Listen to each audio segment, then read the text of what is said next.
Hey, there's Jimmy the K with another installment of the Jimmy the K Sports Show. I'm so glad that you joined us this week, the week of May 31st, 2014. We've had a couple weeks hiatus. I apologize for last week's last minute show cancellation.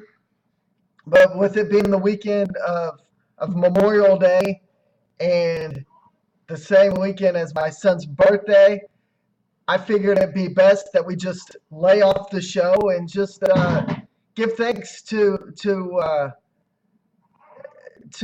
people who really deserve the credit. And those are the men and women in uniform each and every day who give us the opportunity to do what we do. So again, thank you for what you do. I know thank you on a sports show is not enough or nearly close to enough, but thank you. I really do appreciate it. And last weekend's last minute cancellation was due to that. Basically, the fact that it was Memorial Day weekend, I felt like, what better way to honor our troops and other stuff than just to reflect the whole weekend on it. But I want to start this week's show off with something that's been so controversial the last couple of weeks that even Stephen A. Smith on ESPN's First Take had to defend Mark Cuban.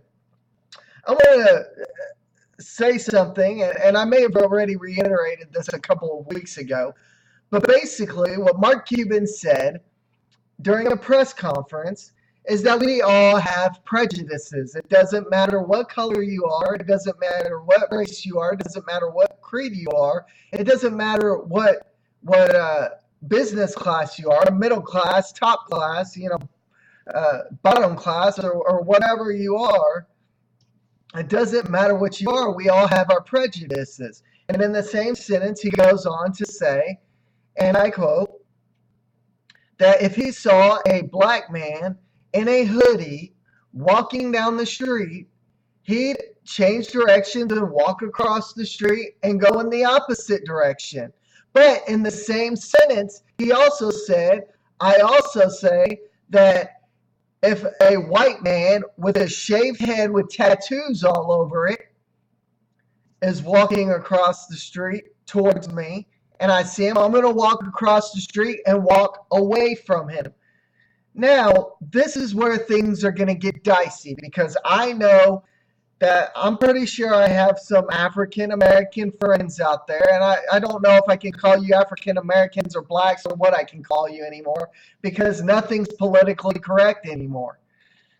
But I'm pretty sure I'm going to have someone nail me for saying this on the show. But honestly, Mark Cuban was 100% right. Stephen A. Smith is 100% right when Stephen A. Smith says that we as a black community need to stop looking at everything as a race situation. At no point did Mark Cuban use race to color that comment about us all having prejudices. At no point did he say black man, white man, Hispanic. He uses every flippin' race. But of course, these race baiters out there, yes, I just called you race baiters, have to only take snippets of the thing and say, well, he said black man in a hoodie. Trayvon Martin, where? Who cares about the little black boy who was a criminal? All right? Who cares about the little black boy who was a criminal? All right? I've looked at the police records. I've looked and listened to the 911 calls from George Zimmerman. And what do I have? I still get this African American criminal who called this Hispanic a cracker, which, of all things, he was a Hispanic, not a cracker.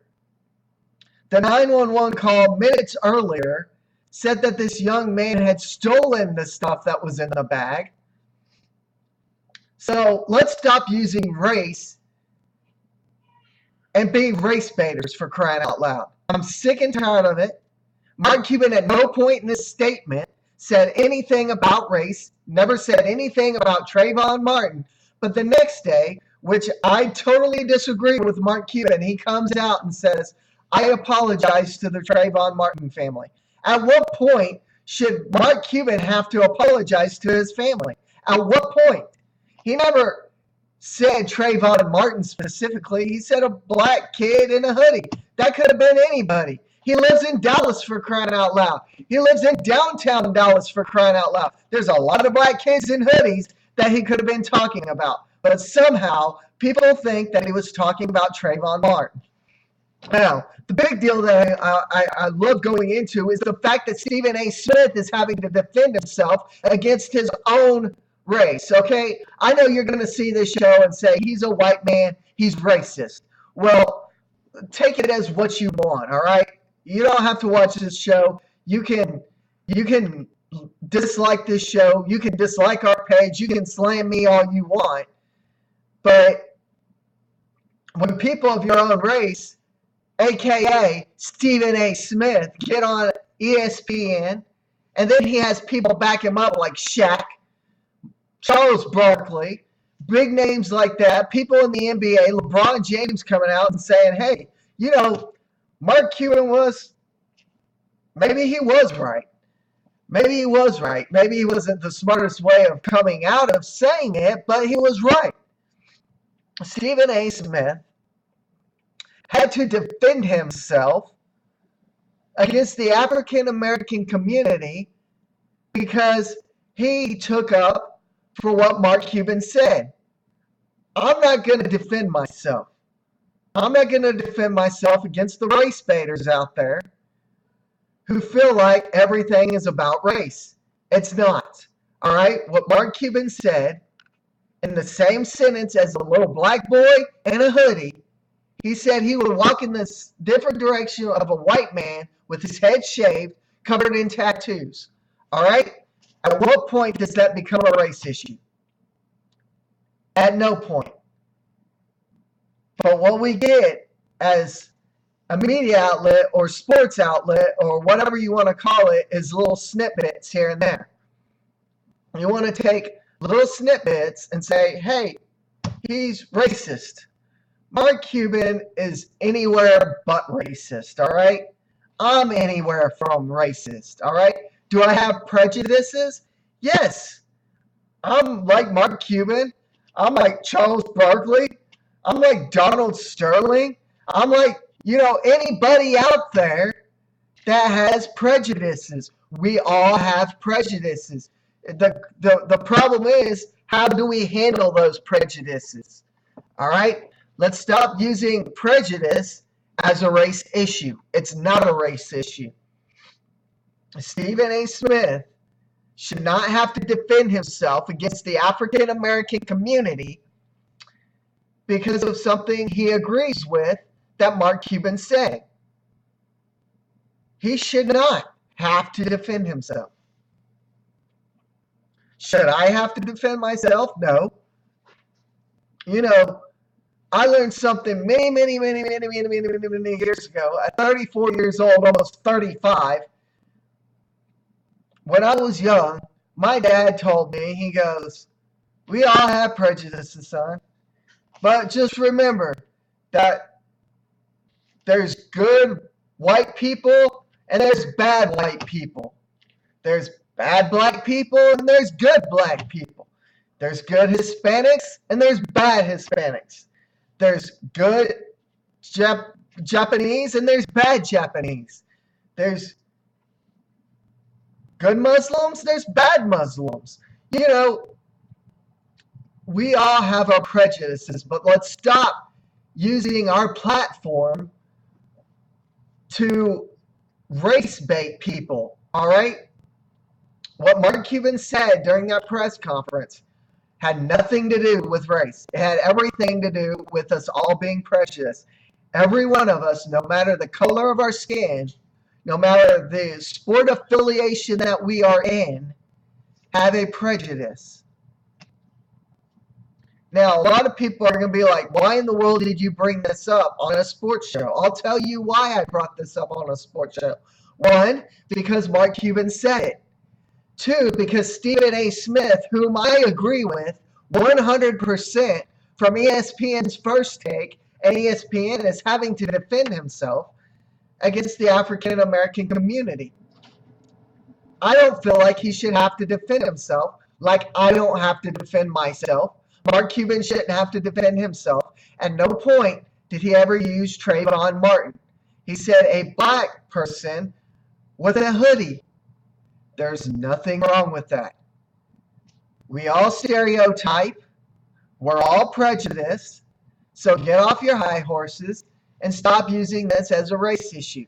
This all started after Donald Sterling supposedly said something racist, which, in some ways I think Donald Sterling was stupid for what he said. In other ways, I don't see how the NBA could strip his ownership from the team when somebody illegally recorded him, all right? It was one of his mistresses. His wife knows about the mistresses. The guy's a sleazeball. We know that. But somehow, because he's white, and because he said something about having black people and Hispanics work for him and how he loved having black people and Hispanics work for him on his NBA team, people took that out of context. I'm not defending Donald Sterling one bit. What I am defending is the fact that he was illegally recorded, all right?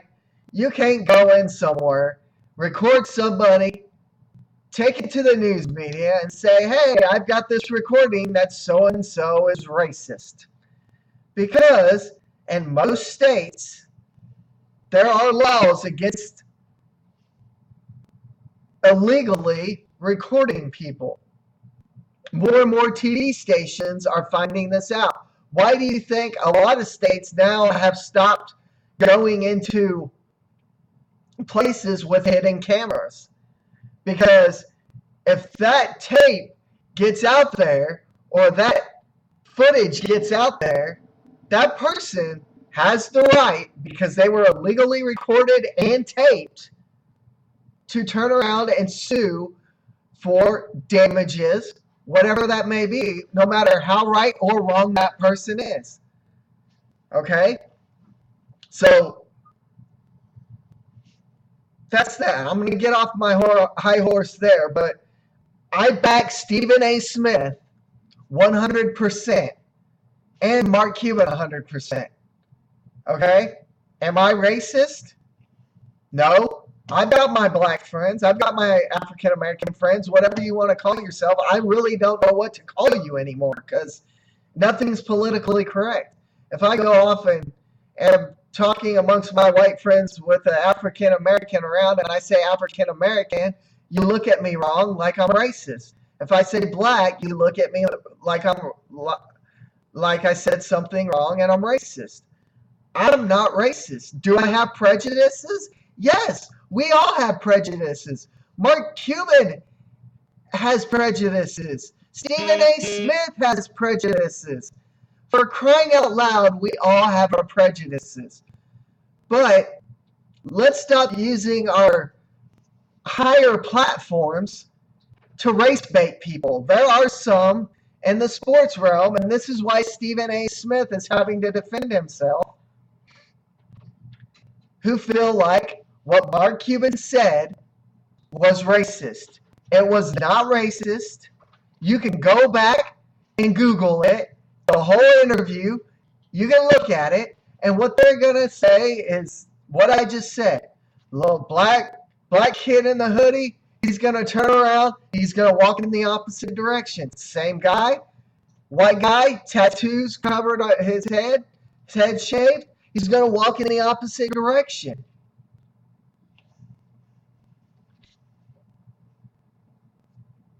At no point was there a racist remark said. Mark Cuban, Stephen A. Smith, myself, any media outlet should not have to apologize to the Trayvon Martin family for something that happened a year ago.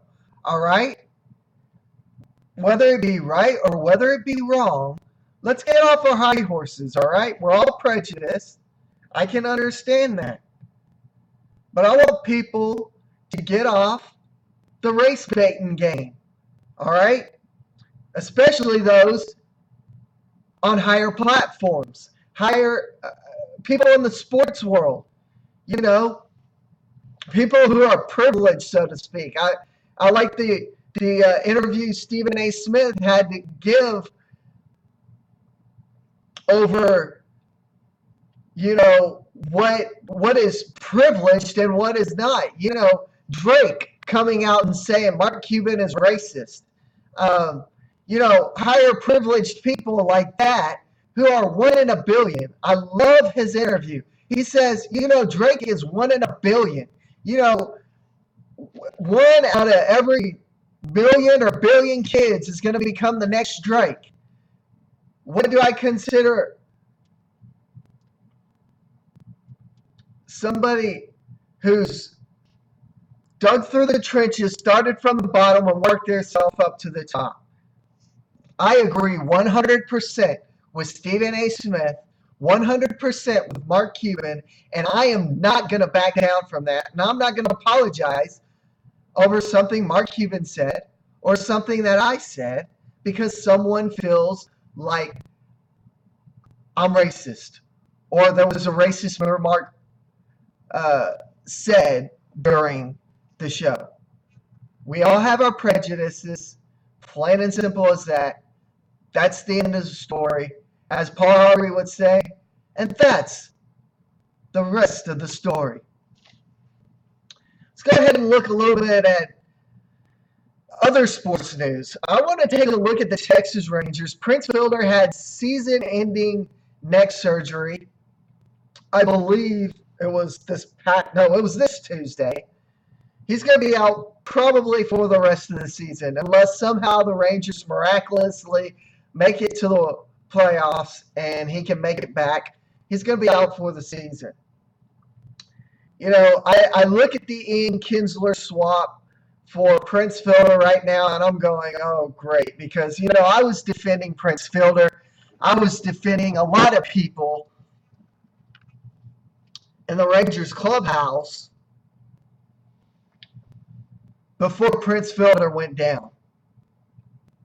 Do I blame 100% of this injury on Prince Fielder? No, I can't.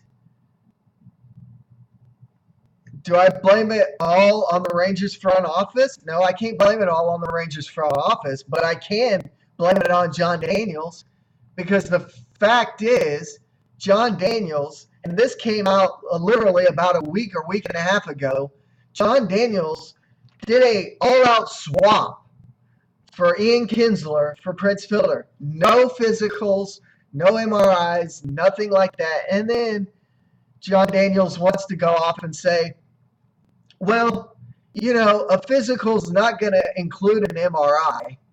So, you know, since a physical is not going to include an MRI, you know, Prince come back and then tells the Texas Rangers that he's been feeling this for the last year. You've got to be kidding me. You've got to be kidding me. The Rangers front office, before making a trade, needs to do better homework. We got ourselves screwed in the Matt Garza deal last year, feeling like, hey, we were going to trade for Matt Garza. We traded 3 or 4 centerpieces of the Rangers' youth to the Chicago Cubs for one player that we rented.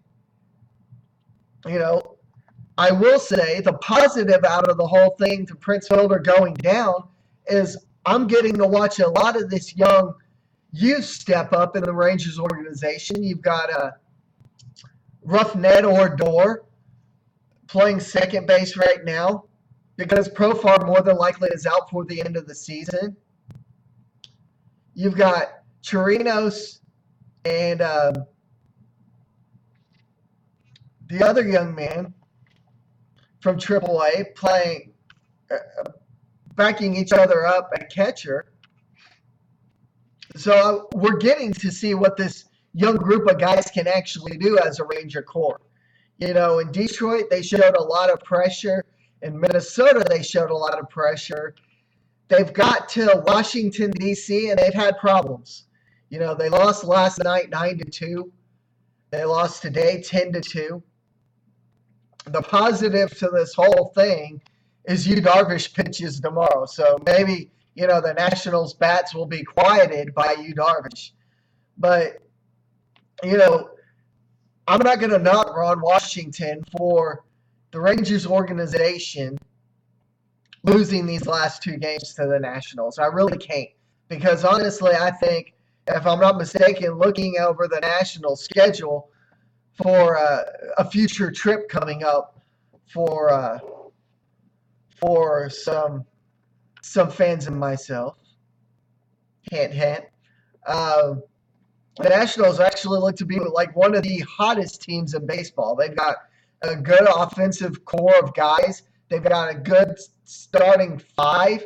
So, you know, the Rangers are just catching the Nationals at a bad time. I can't knock the Rangers for getting creamed the last two games. I do wish that they had come up with their bats would have came up a little bit better than just 2 runs the last, or a combined 4 runs the last 2 days, and an average of 2 the last couple days.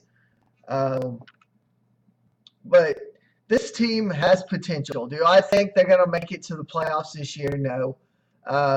You know, I remember at the beginning of the season, I had my top 5 for the AL West. I had Oakland picked in first, winning the West. I had Texas in second. I actually had the Astros in third. I had Seattle in fourth, I had Los Angeles in fourth and Seattle in fifth. Believe it or not, you know, those numbers right now just don't look pretty for me. Because the fact is, right now, you've got Oakland, followed by Seattle, followed by Los Angeles, followed by Texas, followed by Houston, who's only 8 games back. You know, the Houston Astros are showing a lot of promise and could literally be. A lot of people say, oh, I think they could be contenders by, you know, in 2016. You know, I think they could be contenders way earlier than that, all right? You know, you're saying 2016 they could be contenders. You know, they're only 8 games under 500 right now and barely 10 games back. So I literally think, you know, with the right free agent signings this offseason for the Astros, they could be a contender even as soon as next year.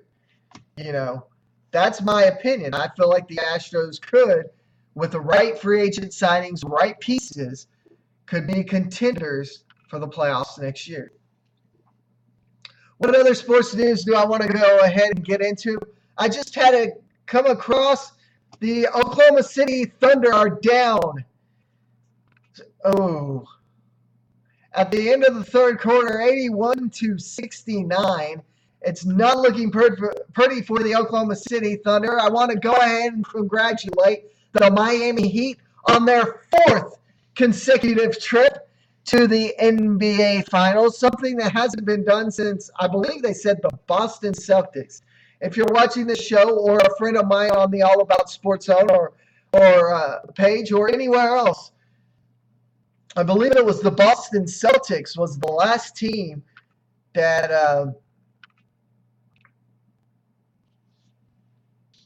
that had 4 consecutive runs at the NBA Finals. Miami Heat, you know, right now, as of right now, you know, 81-70, the Oklahoma City Thunder are down by 11 early in the fourth quarter. Could they come back? Definitely. But 81-71 now. Could they come back? Definitely. I feel like they could definitely come back. But here's the big key for me. And I've said this all along. I think I said, well, you know, if you're a friend of mine, you know that I've said this the last week or so. The problem is, with the San Antonio Spurs going to the finals this year, is the fact that being Texas born and raised, I'm going to root for the Spurs. One way or the other, I want the Spurs to win. But, I also know that the Miami Heat are going to be a tough match for the San Antonio Spurs. The problem with the Heat is they'll have to go to San Antonio, if I'm not mistaken, because San Antonio was the number 1 seed. The Heat were the number 2 seed, so therefore I believe the Heat San Antonio would get home field advantage, therefore giving them a little bit better push for possibly winning the finals. But in my opinion, San Antonio moves on to the finals. The Miami Heat win the 3rd consecutive title. That's my opinion. I could be wrong, and I'd eat crow in front of you next week. Or rabbits on top of that. Rabbits. I got rabbits in my backyard, so I'll eat rabbits in front of you.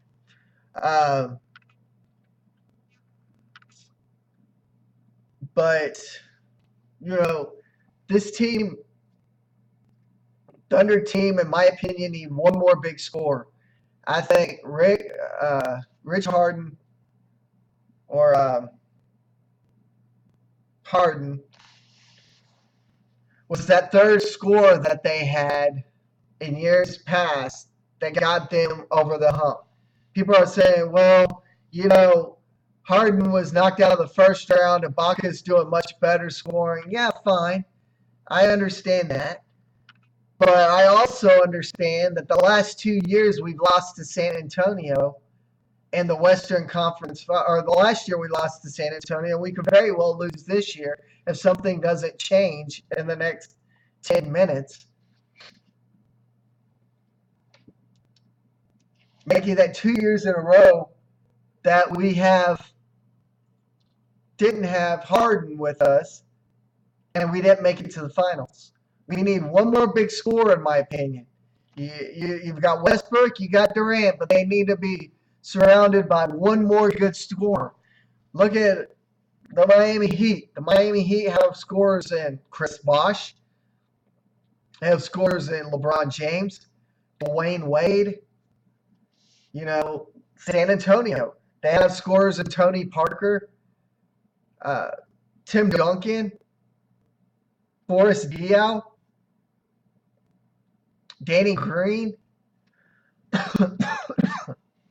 They have scorers in that realm.